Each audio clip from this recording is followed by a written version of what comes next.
তো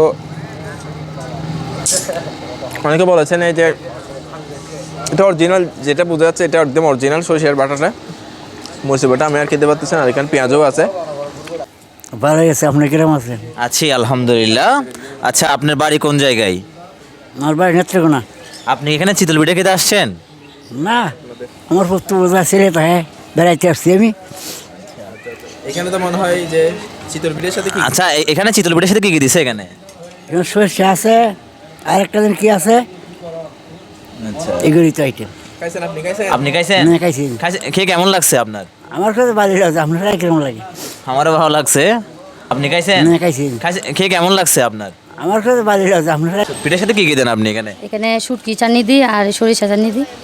সরিষা দিয়ে চিতল পিঠা আসলে অনেক টেস্টি আসলে।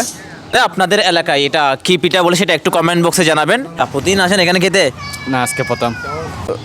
দর্শক, আজকে একটা নতুন টপিকস নিয়ে হাজির হয়েছি। শীতকাল আসলে যে গ্রামে গঞ্জে পিঠাপুলির যে আমেজ থাকে, তো একটা ভিন্ন আইটেম নিয়ে আজকে হাজির হয়েছি, যেটা হচ্ছে চিতল পিঠা। গ্রামের ভাষায় চিতল পিঠা যেটা বলে, চিতল পিঠা। তো সরিষা দিয়ে চিতল পিঠা আসলে অনেক অনেক টেস্টি আসলে।